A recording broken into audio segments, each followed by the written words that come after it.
queridos alunos do 9º ano, o tema da prova de vocês agora é angiospermas. E antes da gente fazer a análise completa das angiospermas, primeiro a gente tem que analisar esse termo. Esperma significa, em botânica, semente, e anjo significa proteção.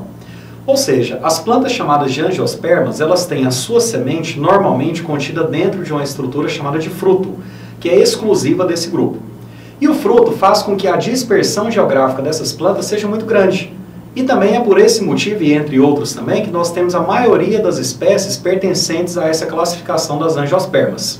Só que fazendo uma breve recapitulação, vocês viram lá comigo que as primeiras plantas, chamadas de briófitas, são restritas a ambientes úmidos da mesma forma que as plantas que surgiram depois delas, chamadas de pteridófitas. Uma vez que briófitas e pteridófitas dependem da água para a reprodução, uma vez que não possuem flores, estruturas de reprodução presentes apenas em vegetais superiores. Os primeiros vegetais a apresentarem estruturas reprodutivas que causavam a independência da água para a reprodução foram as gimnospermas. Plantas que, pelo próprio nome, esperma significa semente e gímeno significa nu. Plantas que produzem apenas a semente com ausência, no caso do fruto.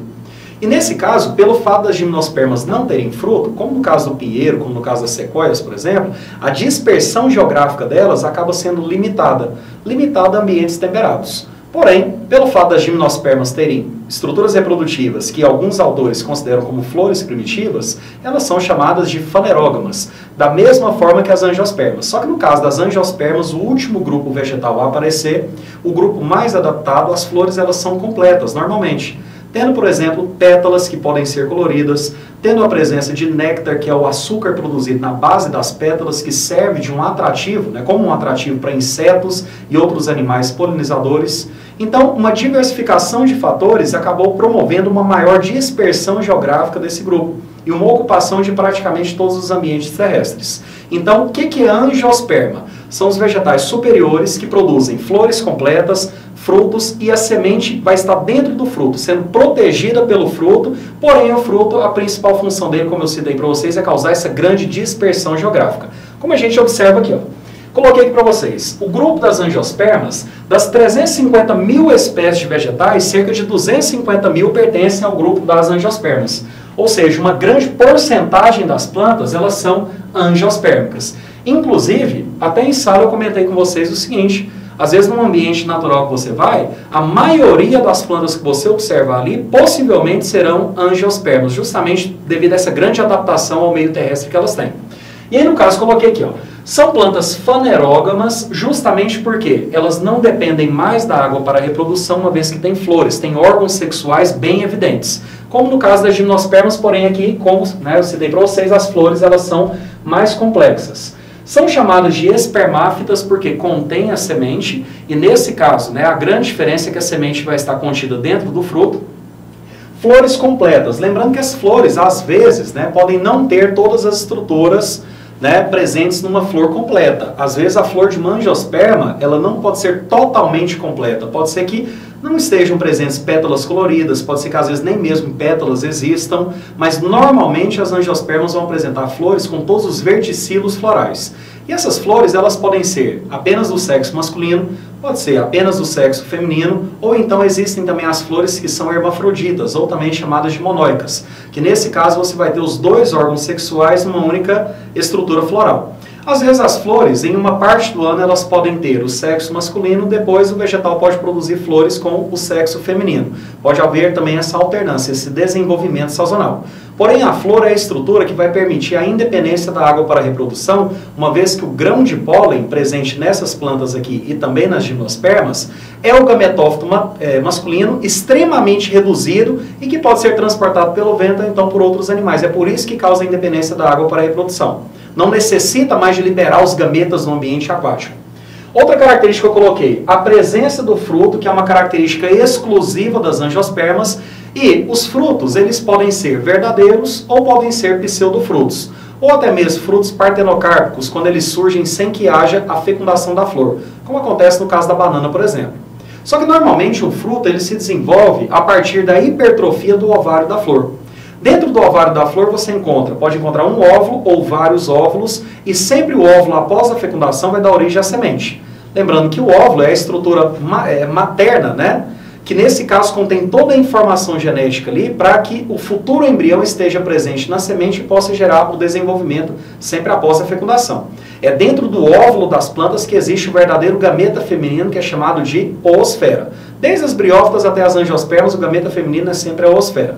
E aí, enquanto o óvulo, após a fecundação, dá origem à semente, a parede do ovário que recobre esse óvulo, ou os vários óvulos, dependendo da flor, ela vai sofrer uma hipertrofia, alargar as suas paredes, reter bastante água, bastante açúcar, dando origem à parte carnosa do fruto.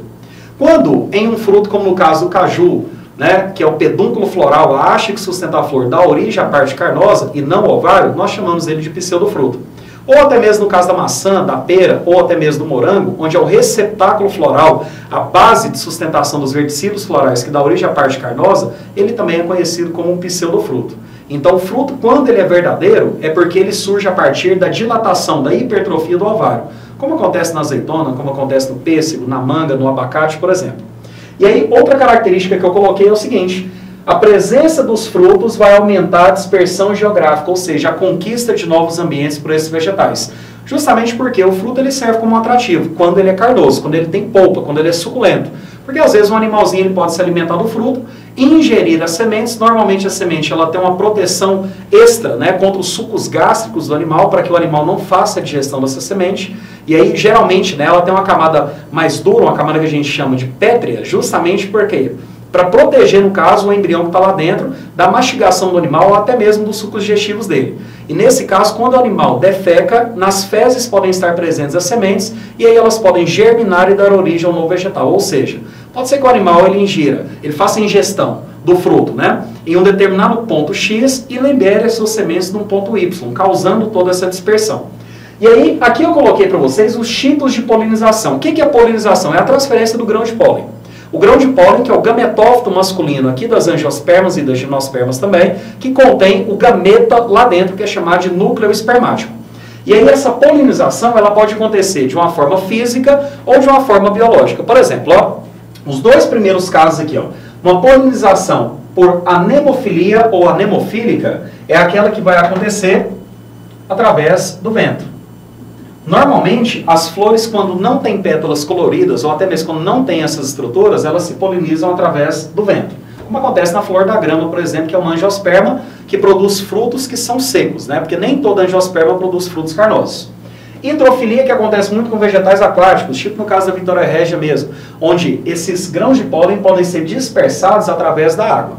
Então, nesse caso aqui, a hidrofilia é a polinização através da água. Agora, ornitofilia e entomofilia são dois tipos de polinização biológica bem comuns, onde ornito significa ave, ou seja, ornitofilia é um tipo de polinização que acontece por meio das aves, principalmente dos pássaros. E entomofilia é a polinização, uma das mais comuns, que ocorre por meio dos insetos. Só que aí é aquele detalhe, né, cara? Porque uma flor, se ela for muito chamativa, tiver pétalas vistosas, coloridas, por exemplo, tiver uma presença de odores característicos e muito néctar, possivelmente ela pode ser polinizada ou por aves ou por insetos, por algum organismo biológico. Agora, se a flor ela for branca, se a flor, por exemplo, né, tiver as pétalas brancas, que eu quis dizer, não tiver pétalas, não tiver atrativos para insetos ou aves ou outros animais que fazem a polinização, pode ser que a polinização dela se dê de uma forma mais simples, através do vento mesmo. E aí, quando ocorre a polinização da flor, o gameta masculino, que é, no caso, a célula espermática, que dá origem a núcleos espermáticos, fecunda a oosfera, nós vamos ter a formação da semente a partir do óvulo e a formação da parte comestível do fruto, ou não, depende do tipo de fruto, a partir do ovário. Aqui eu estou citando, né, um fruto tipicamente carnoso, que nesse caso você percebe, ó, o pedúnculo floral ligado aqui a uma folha. E essa estrutura comestível do fruto, no caso, seria, né, referente ao ovário hipertrofiado, enquanto que a semente vai estar localizada aqui. Por exemplo, queridos, aqui eu tenho um exemplo de um fruto onde a camada mais externa, que é referente à parede externa do ovário dessa flor, nós vamos denominá-la aqui de epicarpo. A camada número 2, que é a camada mediana, né, normalmente é a parte comestível de um fruto verdadeiro, que nós vamos chamar de mesocarpo. Essa parte aqui, ó, mais interna em azul, que eu até destaquei aqui para vocês observarem, é aquela que está em contato mais próximo com a semente, chamada de endocarpo. carpo. Enquanto que o número 4 é a semente que está sendo protegida. Agora, quando a gente fala, por exemplo, ó, da junção de epicarpo, camada mais externa, mesocarpo, que é a mediana, e endocarpo, mais interna, que forma o fruto propriamente dito, a gente pode denominar tudo isso daqui de pericarpo, que é igual, como eu citei agora para vocês, ao fruto. Ok? Muito obrigado, meus queridos.